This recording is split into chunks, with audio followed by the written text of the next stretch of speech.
In Palestine, the indiscriminate Israeli bombardment of Gaza continues, authorities registered over 1,000 deaths and more than 260,000 displaced. Pope Francis condemned terrorism and extremism in the Middle East and calls for a peace built on justice.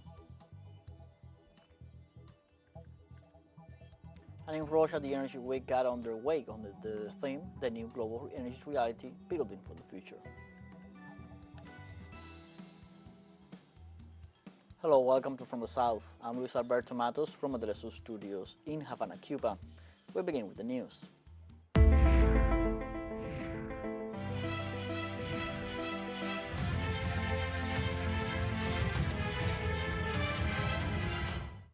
On Wednesday, the Palestinian Health Ministry said that 1,055 people were killed in the Gaza Strip and 5,184 others were injured in the ongoing Israeli aggression against the Strip for the fifth day in a row. Currently, there are more than 260,000 people displaced. Thousands are sheltered in United Nations relief and work agency facilities. The rest are wandering the streets on rubble. The situation worsens because the electricity company assured that fuel supplies are dwindling, while Israel deploys another 300,000 soldiers on the border. In the West Bank, the number of slain Palestinians rose to 23 after the two youths, Abd al-Rahman Farah and Ali al-Abbasi, were killed by Israeli occupation bullets in the Ain al-Lusa neighborhood in Jerusalem, while 130 others were injured. For its part, on Wednesday, Israel's defense forces confirmed civilians' death toll amounted to 1,200. IDF spokesperson Daniel Hagari detailed the figure of injured surpasses 2,900 victims near the fourth day of war. Hamas military organization crushed all Israeli defense front. The authority acknowledged the latest attacks on Ashkelon were conducted from the coast. Hamas' sudden incursion triggered the fury of Israeli residents' settlements, who blamed the Israeli authorities for their lack of attention and protection.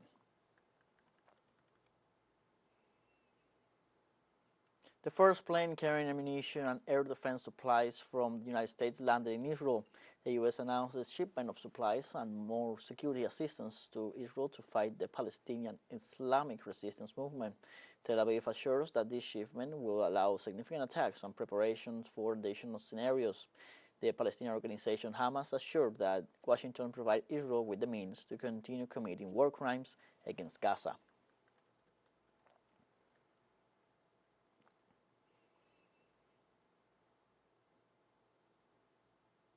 In this context, Turkish President Recep Tayyip Erdogan warns that the presence of the U.S. aircraft carrier Gerald Ford is the harbinger of major massacres against the Gazatic population. This was stated in the middle of a press conference in the company of the Austrian Foreign Minister Karl Nehammer in Ankara, the capital of the country. The Turkish president announced the huge U.S. presence in the region, saying that Washington maintains more than 20 illegal bases in which it would be training and arming terrorist organizations, and referred in particular to the presence of U.S. troops in Syria. The head of state became another voice to reject the blockade imposed on Gaza. On Wednesday, during his weekly general audience, Pope Francis condemns terrorism and extremism in the Middle East and calls for a peace built on justice, dialogue, and the courage of brotherhood. Terrorism and extremism do not help to resolve the conflict between Israelis and Palestinians, but fuel hatred, violence, and revenge, and only made both sides suffer. What the Middle East needs is no war but peace, a peace built on justice, dialogue, and the courage of brotherhood. We now go to Palestine, where Gaza correspondent Nur Hafsin will update us on the situation in Gaza as the Israeli forces intensify their bombardments. Gaza is just going from bad to worse while the Israeli warplanes are intensifying their strikes on the Gaza Strip. Here we usually go live from the streets of Gaza or from anywhere that was destroyed. However, this time is different. We are going out live from our closed offices, and the reason why is because the Israeli warplanes fired phosphor bombs towards eastern Gaza, specifically at the Gaza port area. The whole air is for now toxic and we can barely breathe, so we locked ourselves inside our offices for the next few hours. This is something that we did not see since 2008. It was the last time that the Israeli used phosphors on the Gaza Strip, and we usually see these kinds of bombs on the borderline between Gaza and Israel and in open areas. However, this latest Israeli attack with the phosphorus bombs was on a densely populated area in central West Gaza Strip. At the same time, the death toll here in Gaza is going up so high. It is more than 1,000 people killed, more than 5,100 injured. The number is going up so rapidly because the intensifying of the Israeli strikes on Gaza, and now they are targeting homes while the citizens, while the people are inside their homes. We're talking about massacres, whole families, children, their mothers, their fathers. So the number is going up, or the death toll number is going up very quickly. Also, the humanitarian situation here in Gaza is deteriorating. The health ministry warned that they are out of medicine and medical supplies, so that they will not be able to treat any of the injuries that will be coming to Al-Shifa Hospital. Noor Harazin, TeleSUR, Gaza. And we continue on topic as we go now to our special envoy Alejandro Kirk, who is currently in Lebanon with more details. Greetings from the refugee camp of Bars al-Barajane in the midtown Beirut. This is one of the several refugee camps that exist in Lebanon since 1948, when the occupation took over the territory of Palestine. This demonstration behind me is in support by this neighborhood of Beirut of the uh, epic insurrection, the epic military action taken by the united resistance of Palestine in Gaza against the occupation, recovering territory that was taken away from them in 1948. The opinion of the people here that we have been talking to is unanimous in support of this rebellion, whatever the cost, and the costs are very high.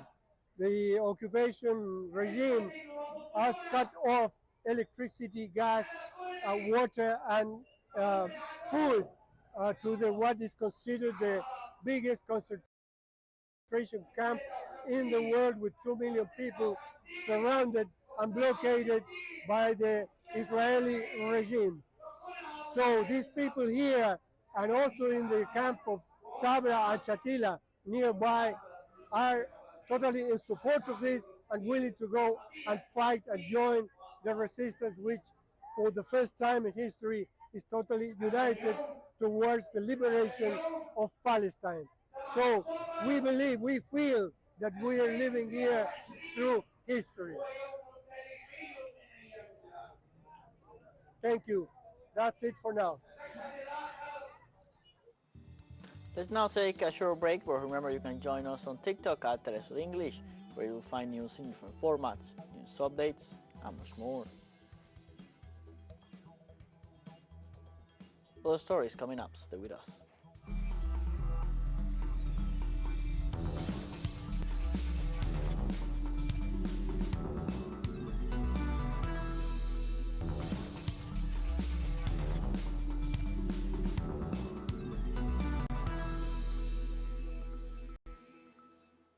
Welcome back from the south. The leader of the Chechen Republic, Ramzan Kadyrov, on Wednesday called on all Muslims and citizens of the world to fight for the cause of Palestine. The Chechen leader said that if the conflict is not stopped in favor of Palestine, the escalation could be much worse. For the second time since the beginning of the escalation, the leader called for world unity and calls to stand with Palestine and stop Israeli occupation. Kadyrov also offered his troops to carry out peace actions in Palestine and reiterated that Israel has plundered the territory of Arabs.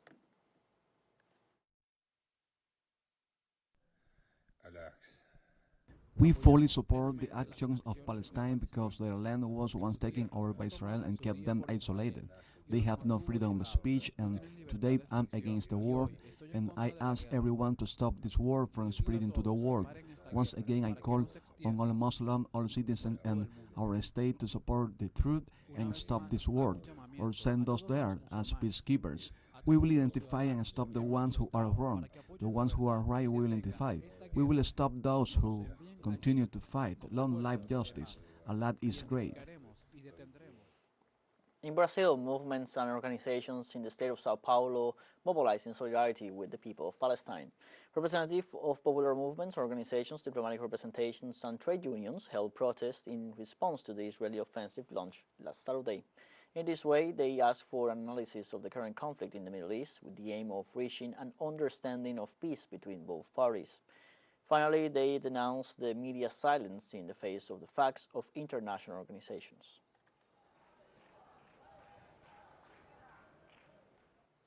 Guatemalan President Alejandro Giammattei accuses President-elect Bernardo Arévalo of destabilizing the country, breaking his promise for the best government transition in the country's history.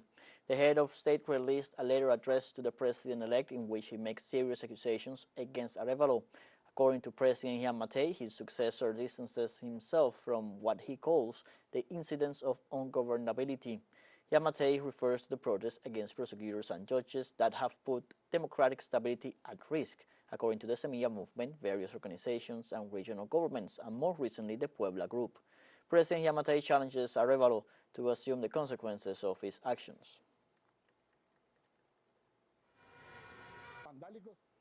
Hundreds of inmates belonging to Rotela gang took the biggest Paraguayan prison, Tacumbu, which houses 3,000 convicts and is 15 blocks from Asunción's downtown, according to AFP Daily on Tuesday. Minister of Justice Ángel Barcini said to be working on a legal solution. Barcini made no comments on the abduction of the prison's director, Adan Jesus González.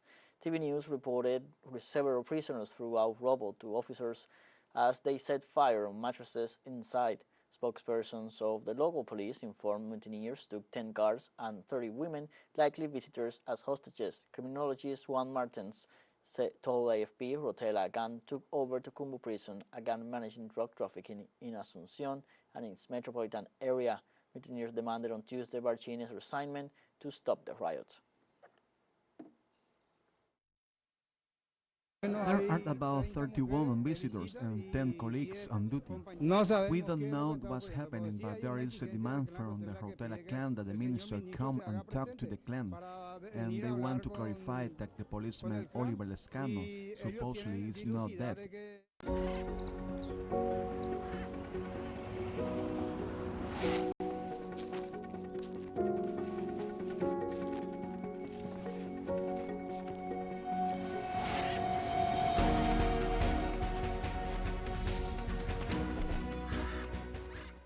Havana is one of the 7 wonder cities of the world. Its historic center preserves castles, palaces, and squares that enchant passers-by.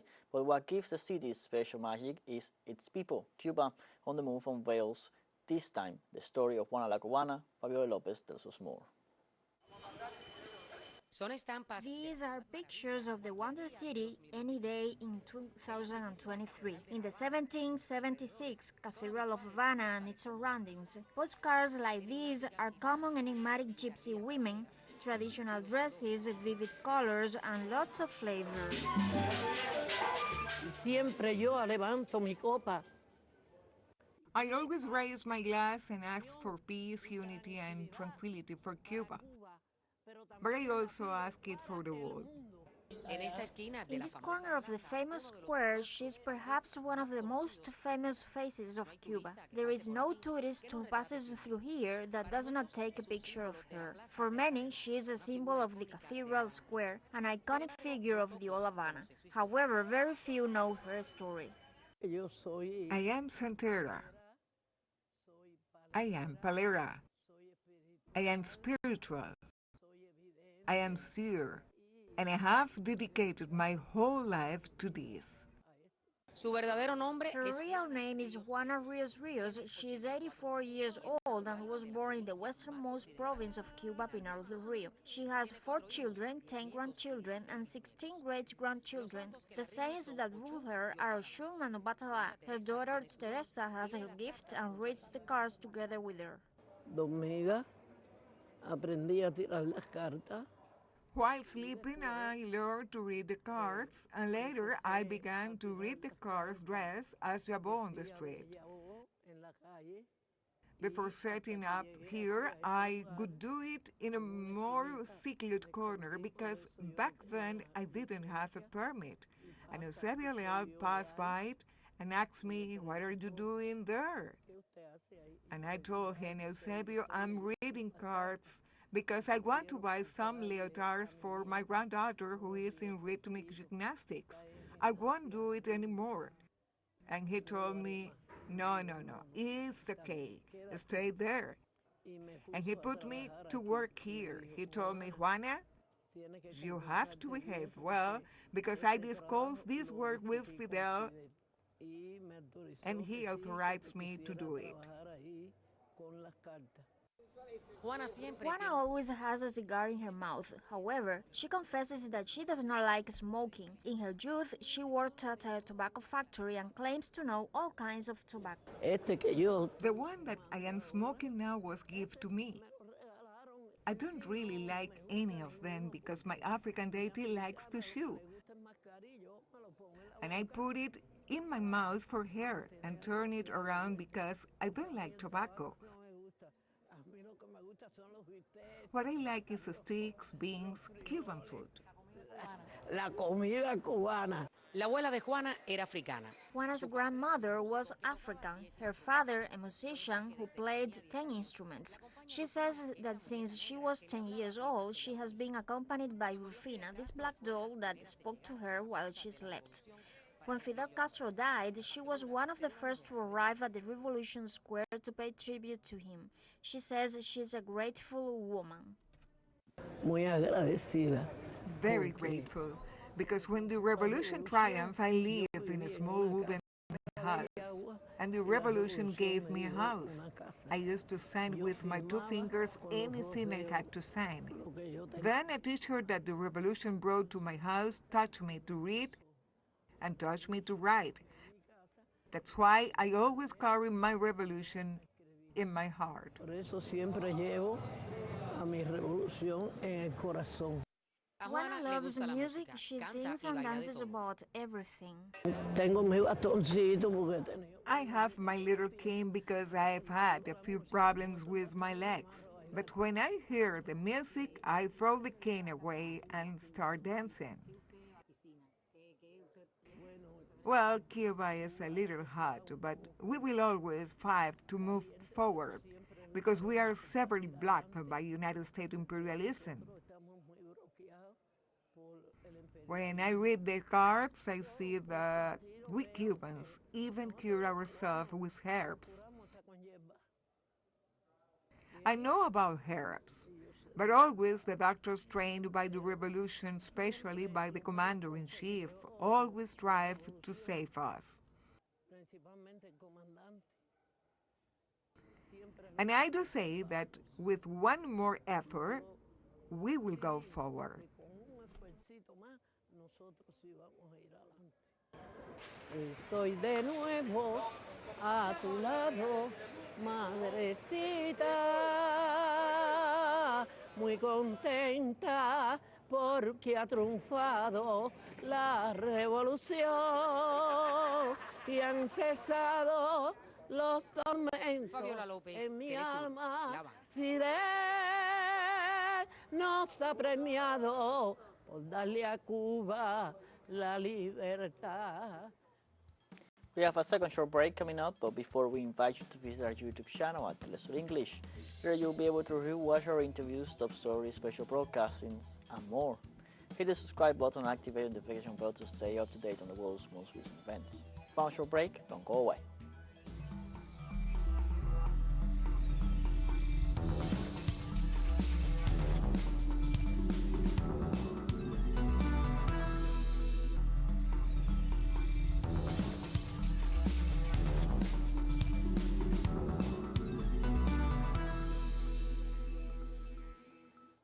Welcome back from the South. Energy Week begins in Russia, one of the most important platforms in the world energy sector. The theme of this year's forum is the new global energy reality, building for the future. In this framework, delegations are expected to discuss crucial issues such as energy prices, climate change, energy and raw material supply, and the outlook for oil markets. On the oil issue, Russia and Saudi Arabia may discuss on the margins of the forum the challenges and prospects of the sector in the context of the Israeli-Palestinian conflict.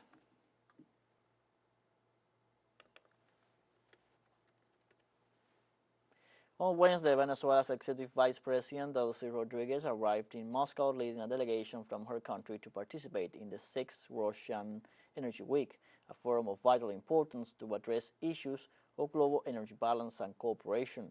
Delcy Rodriguez's visit seeks to review the cooperation map of the Russia-Venezuelan High-Level Intergovernmental Commission, which comprises more than 335 agreements. In her social media X, Rodriguez emphasized that the agreements signed in energy matters were reached as part of the commitment of both countries to defend the principles in favor of building a fair multipolar world order, in favor of the welfare of the most vulnerable peoples. The Venezuelan Executive Vice President added that Venezuela has its own voice in the configuration of a new multipolar world, free of unilateral coercive measures and respectful of international law. We have come to the end of this newspaper from which you can find these and many other stories on our website at telesurenglish.net. Also join us on social media, Facebook, X, Instagram, Telegram, TikTok. For TeleSUR English, I'm Luis Alberto Matos. Thank you for watching.